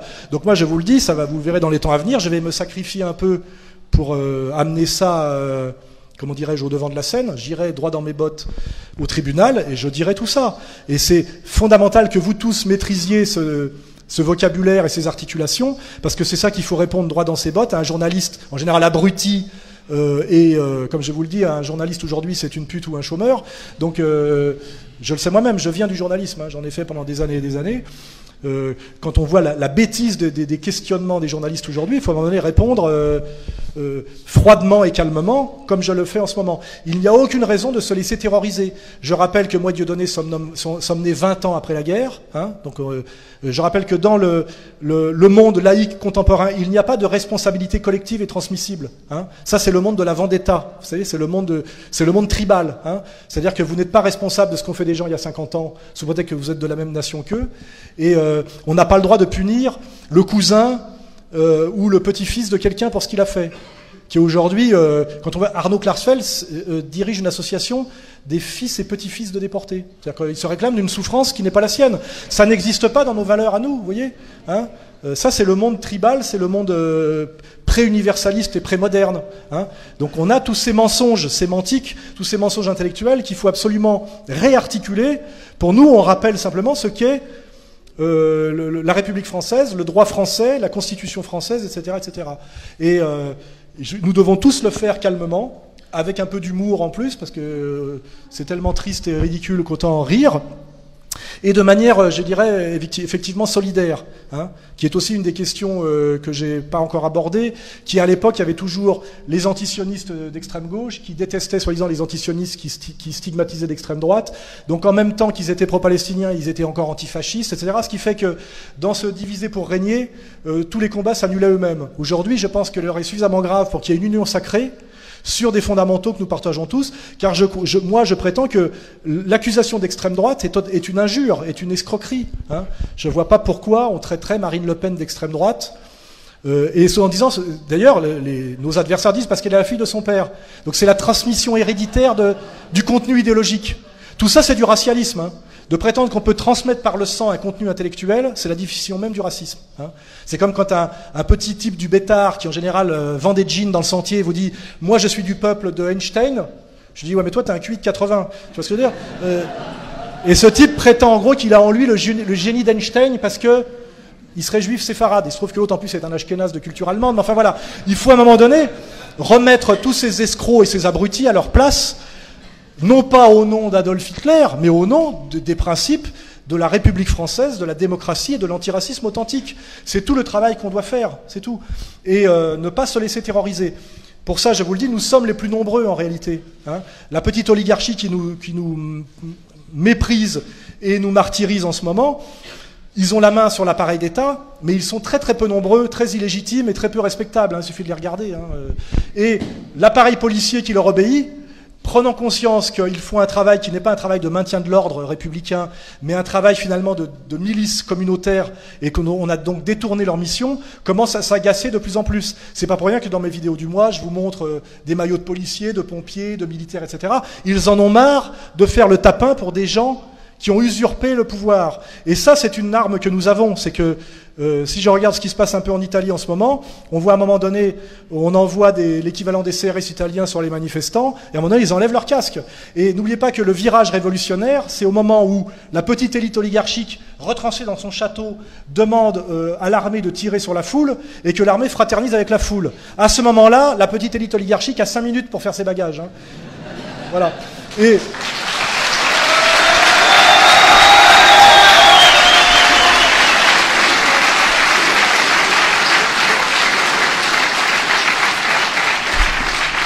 Et en plus, ça tombe bien, puisqu'on parle de faire le bagage, c'est qu'en plus, ils ont un pays qu'ils adorent, mais où ils oublient d'aller. Ce qui veut dire que le message très réconciliateur et pacifique qu'on dit, c'est il n'y a aucun problème avec les Français de confession juive, les Français d'origine juive.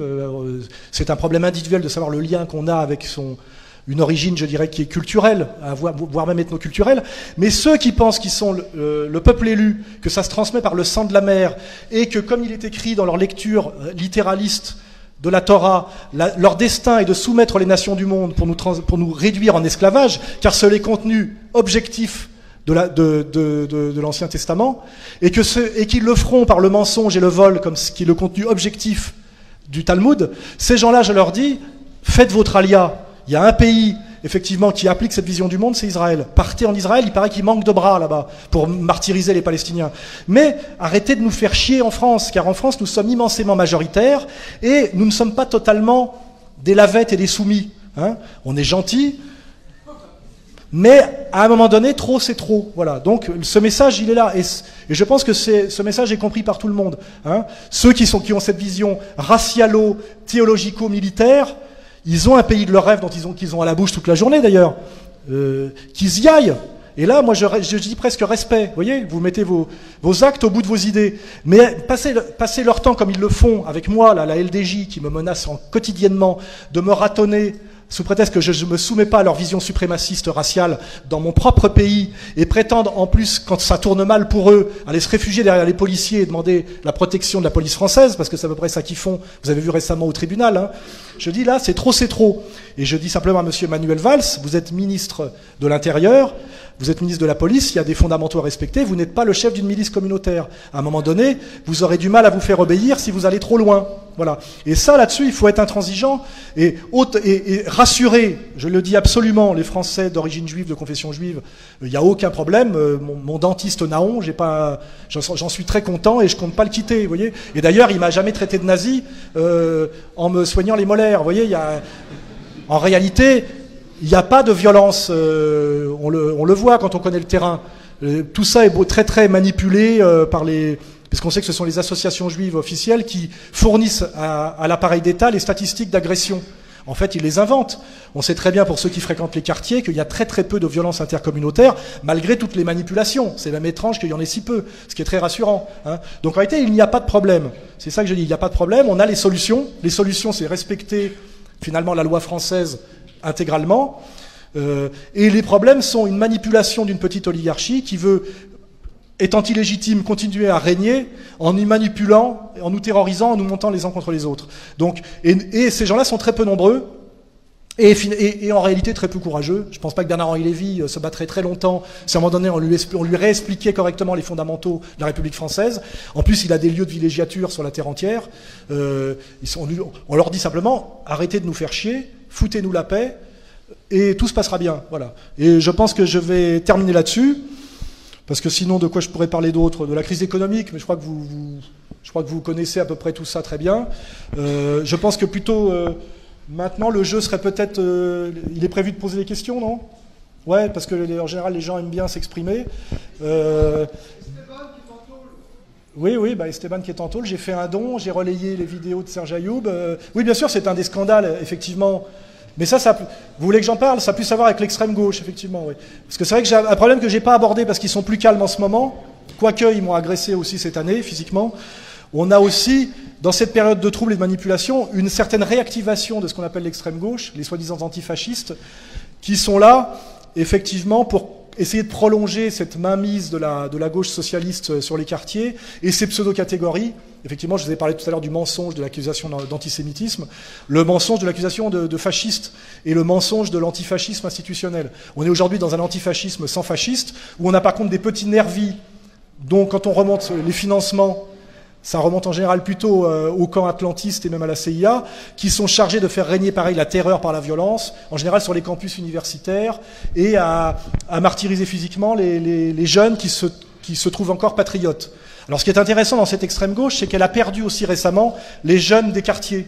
Aujourd'hui, à cause de l'anti-islamisme radical, finalement, il n'y a plus un jeune des quartiers qui a envie de marcher avec Besancenot, sauf à Skyrock, mais on sait à peu près très bien que ça ne correspond pas à beaucoup de réalités. Alors, ils n'existent plus beaucoup, mais par contre, ils sont très aidés par les médias. Hein. Vous avez remarqué que le NPA a très peu de militants, ils en ont moins que nous, mais par contre, on leur demande leur avis régulièrement dans les médias. On a vu qu'à un moment donné, ils avaient essayé de nous vendre Besancenot comme séducteur, il était dans Gala, il était chez Drucker. La question fondamentale, c'est en général un type qui prétend faire la révolution et renverser l'ordre bourgeois. En général, l'ordre bourgeois ne lui donne pas une tribune pour l'aider. C'est qu'en général, il y a un mensonge quelque part. Hein. Ça, c'est les fondamentaux pour les jeunes qui sont un peu naïfs. Et puis après, on se rend compte effectivement que ces réseaux de manipulation qui ont fait chuter De Gaulle, hein, pour ceux qui s'intéressent à mes analyses, mai 68, la première révolution colorée qui a fait tomber De Gaulle, justement parce qu'il avait fait sa déclaration de novembre 67 sur le peuple sûr de lui-même et dominateur. Tout ça est articulé. Hein. En novembre, il dit ça. En mai 68, il a des trotskistes qui le déstabilisent, au nom d'ailleurs de l'opposition à l'impérialisme américain et de la guerre du Vietnam, alors que ce sont tous des agents atlantistes. Il suffit de regarder la carrière de Cohn-Bendit pour regarder le niveau de mensonge intégral du parcours de ce type-là, qui se déclare aujourd'hui libéral-libertaire et qui est positionné systématiquement quand il faut détruire l'Irak, quand il faut détruire la Libye, etc., quand il faut détruire la Syrie. On a quand même un recul historique qui nous permet de faire la critique assez poussée du mensonge de ce qu'est l'extrême gauche antifasciste. Hein. Aujourd'hui, ils existent presque plus, mais ils ont quand même monté une petite milice qui s'appelle d'ailleurs, ça ne doit pas toucher les Marseillais, Antifa Paris-Banlieue, et dont un des objectifs est de m'agresser moi physiquement pour que ce ne soit plus des milices d'extrême droite juive qui le fassent. Hein, ça a été monté. On a sorti le CV d'un certain Marc Hart, je crois, qui s'est ridiculisé récemment chez Rutier. À mon avis, il avait abusé de certains produits qui le rangent dans la même catégorie que le fils Klarfeld. Et effectivement, on trouve une articulation bizarre où effectivement, on refabrique de toutes pièces des casseurs de gueule qui m'agressent et me menacent, en général avec des drapeaux algériens ou des kéfiers palestiniens autour du cou pour faire croire que ça reste une extrême gauche originaire des milieux immigrés.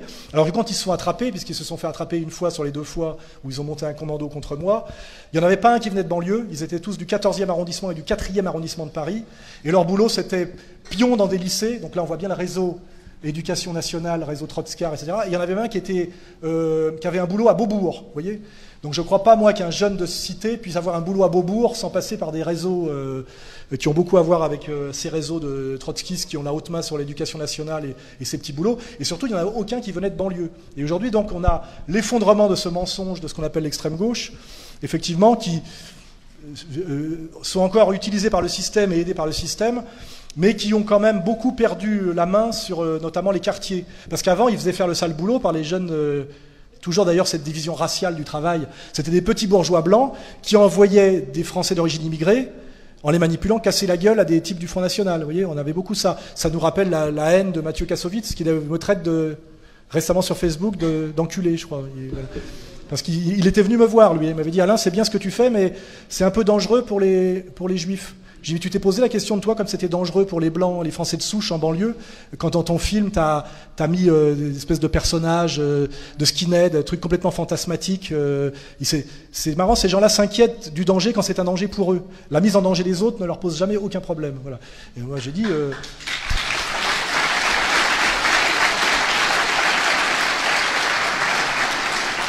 J'ai dit, moi, je ne mets en danger personne, j'essaie de produire une analyse rigoureuse. Je fais un travail de sociologue.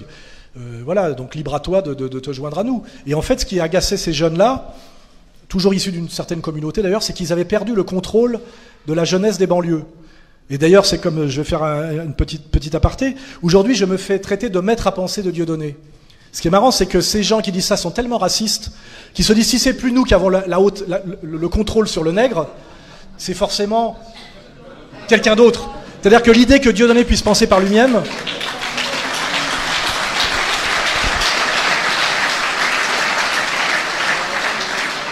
C'est là que s'exprime pleinement leur racisme structural et inconscient et caché. Hein, voilà, c'est que forcément il y a un blanc derrière le noir.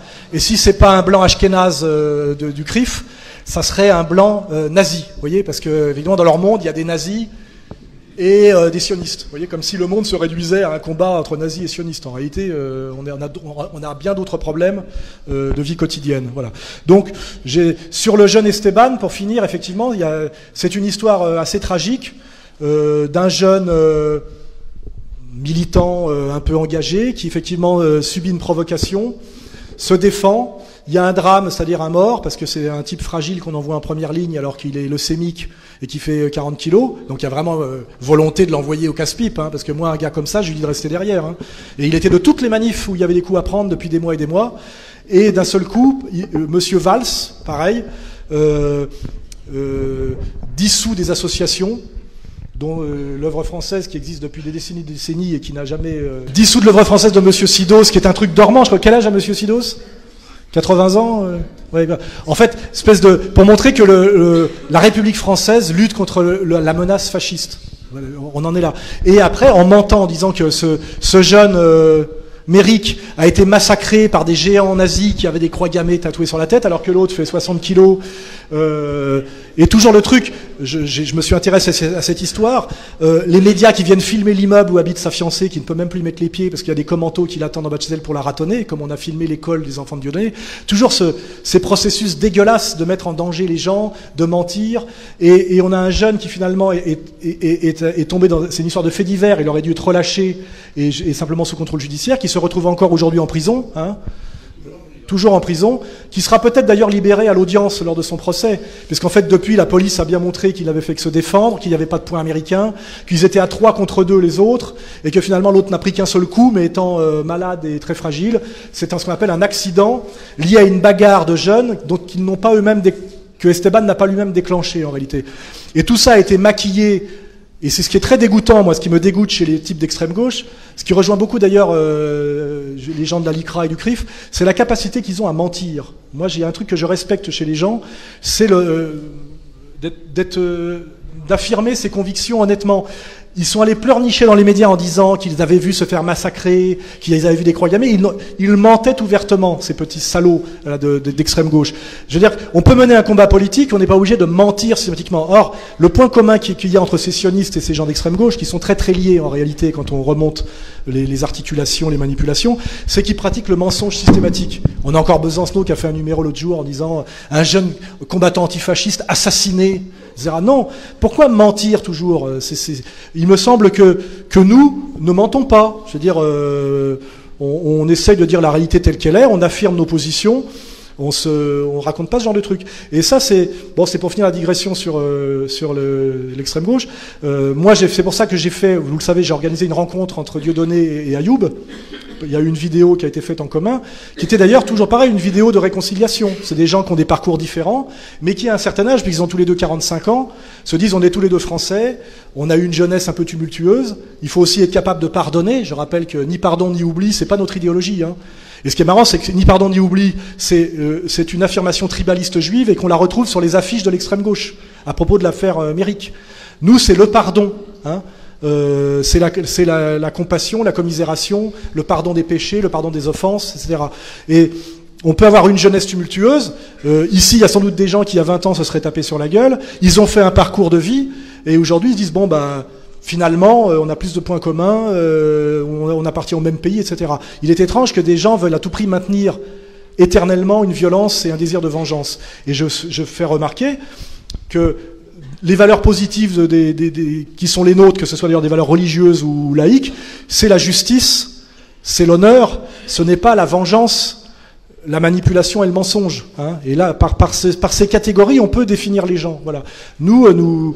Nous tendons la main à tous les gens qui sont dans une démarche, je dirais, d'honnêteté et d'intégrité. Il y a beaucoup de gens avec qui je parle aujourd'hui qui m'insultaient encore il y a 2 ans ou 3 ans, hein, parce que ils venaient d'un certain monde, ils avaient une certaine culture, ils avaient gobé pas mal de trucs, et aujourd'hui, ils disent, bon, j'admets qu'en regardant tes vidéos, en écoutant ce que tu dis et ce que tu fais, parce qu'il y a ce qu'on fait, il y a des actes. Moi, je fais des choses depuis 25 ans, donc à un moment donné, on regarde les trajectoires des gens, on peut pas raconter n'importe quoi.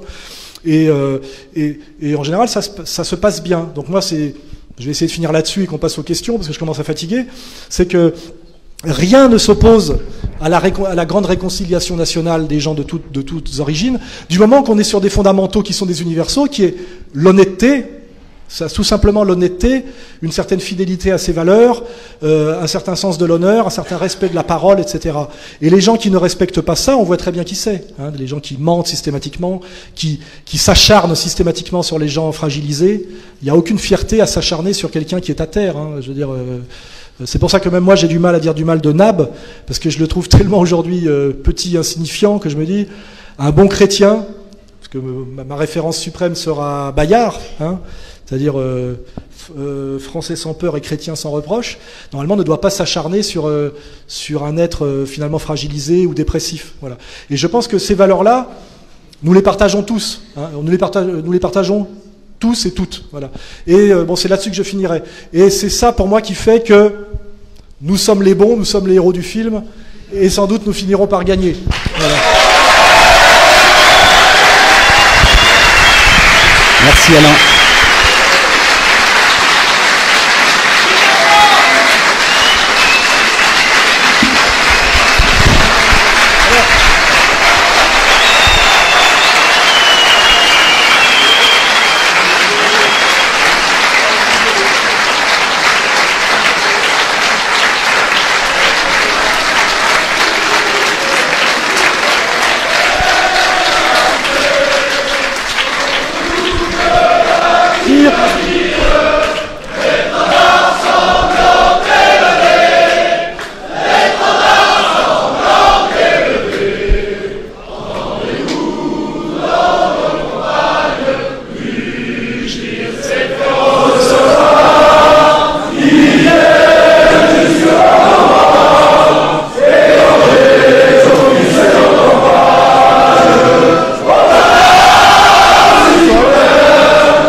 quelle est votre réaction après avoir participé et écouté cette conférence? Bon, c'est la première fois que je viens à une conférence d'Alain Soral. Par contre, ça fait plus de 4 ans que je le suis sur Internet, donc les vidéos, tout ça.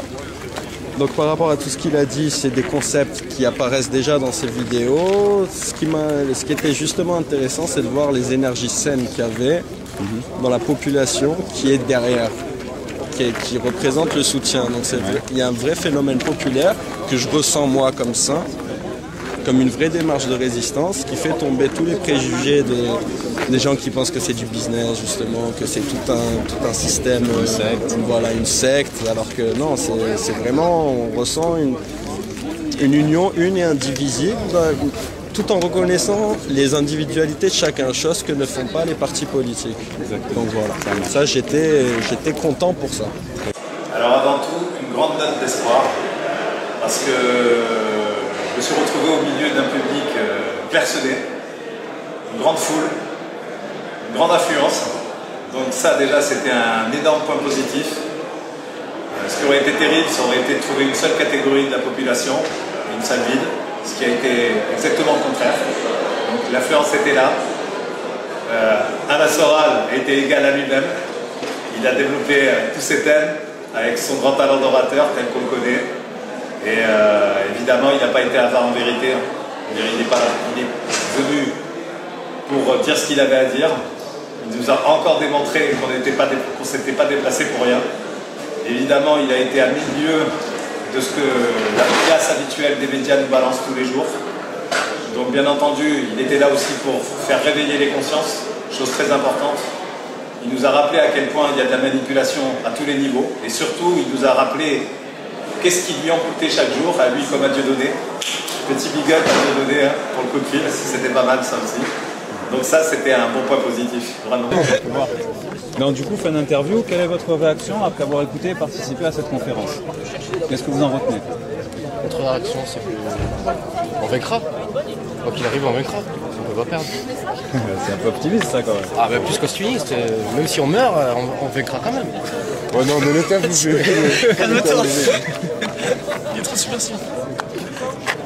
Donc, en sachant que ce genre de conférence, c'est apparenté à de l'éducation populaire. Est-ce que vous pensez que l'éducation populaire a un avenir? Sûrement, parce que l'éducation institutionnelle est en totale défaillance. Je pense pas. Parce que beaucoup des corps de l'enseignement, c'est des gens qui sont affiliés souvent au Parti Socialiste, au PS et tout. Donc, même quand ils forment les profs, c'est totalement doctriné. Je sais plus. L'UFM, c'est ça. L'UFM, ma soeur elle est prof et elle m'a dit genre, que quand il est forme, c'est de l'endoctrinement purement socialiste. Comme dans toutes les facs et les universités. Est-ce que vous ne pensez pas que justement par rapport à cet endoctrinement dans l'éducation nationale, ce ne serait pas intéressant de développer un réseau entre guillemets d'éducation populaire qui passerait à travers ce genre de conférences? Ah oui, comme des écoles privées, mais on a dit, comme directeur Alain Soral. Oui, le Paris d'Abelboul, c'est un nouveau projet. Voilà, sortir les enfants de l'école. C'est très bien. Ouais. C'est vrai qu'elle a déposé le truc là, le papier. Très bonne initiative. Non, le concierge c'est judo. Voilà. Prof de musique et de chant. Ça marche. Donc pensez-vous que l'éducation populaire est une voie d'avenir? L'éducation populaire, qu'est-ce que vous entendez par éducation? Comme les conférences. Ah oui, c'est une forme de résistance à l'éducation nationale qui est l'abrutissement de la population sur le point de vue conceptuel et la capacité de comprendre le monde dans lequel on est. Ça, je suis tout à fait d'accord. Parce que les analyses sont justes, après on peut vérifier par des faits sur Internet. Après ça, ce qui est intéressant, c'est que ça nous force, nous, auditeurs, à rechercher après les faits. Voilà, Quentin Dieudonné parle de Shoah, tout ça, tiens, bon, sans tomber dans un révisionnisme, mais juste connaître l'histoire, voilà, juste ça.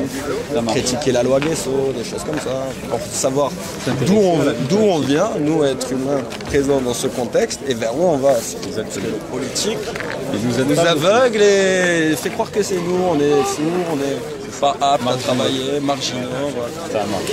Donc, une question globale. Pensez-vous que l'État et ses représentants traitent toutes les religions de ses concitoyens avec le même respect?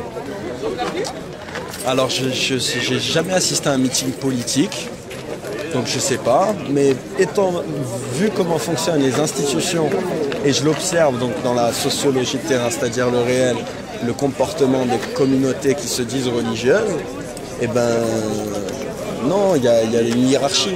Il y a une hiérarchie. Il y a des gens qui ont plus accès à des réseaux pour travailler que d'autres. On le voit clairement. Voilà, on voit qui fait quoi dans notre société. C'est ça. Il n'y a pas d'équité. Il n'y a pas, non, au contraire, il y a une domination sur des communautés religieuses. C'est une technique de diviser pour régner. Si justement une personne cherche une vérité, bon, si elle ne sait pas où la trouver, moi je lui proposerais d'aller regarder chez le R, sans forcément vouloir convaincre la personne, mais déjà qu'il regarde et qu'il fasse son propre opinion. Ça serait déjà un bon début, plutôt que de regarder les médias qui mentent systématiquement. Ça se voit, et pour moi, je pense que c'est en tout cas le marqueur qui pour moi a vraiment montré que les médias mentaient, c'était l'affaire Méric. L'affaire Méric est un gros mensonge et un gros montage médiatique en puissance. Ça s'est vu, et maintenant d'ailleurs ça se tait complètement. Ça se sait. Voilà, ça se sait, et on n'entend plus parler bizarrement. Ça marche. Donc qu'avez-vous envie de dire aux Marseillais qui vous regardent et vous êtes? Alors, tout simplement que quoi qu'il arrive, on va attendre un peu, c'est l'euphorie dans la salle.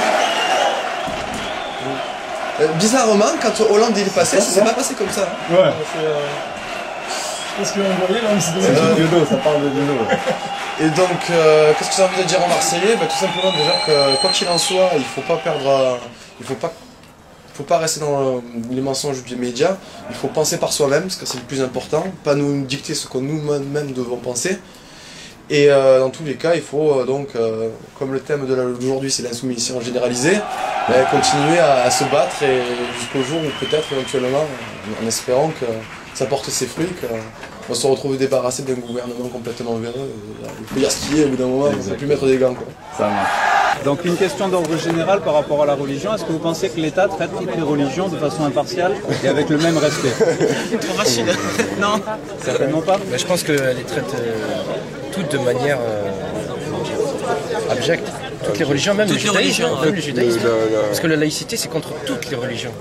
C'est une anti-religion. Voilà, c'est une certaine forme de judaïsme qui défendent. Pas le judaïsme authentique. Maintenant, dès qu'on se réclame de n'importe quelle religion, on est mal vu. On passe pour un fanatique. En fait, on défend à fond le judaïsme, on délaisse le christianisme, on attaque un peu l'islam, j'ai remarqué. Même on attaque même le christianisme. Il aurait jamais fallu séparer l'Église et l'État. Ah, il y a les gars de la F ici, ils vont être contents d'entendre dire ça. C'est vrai, c'est la grosse sœur de la France. Vive le roi. C'est un musulman qui dit ça. Ah oui. Allez, une petite dédicace.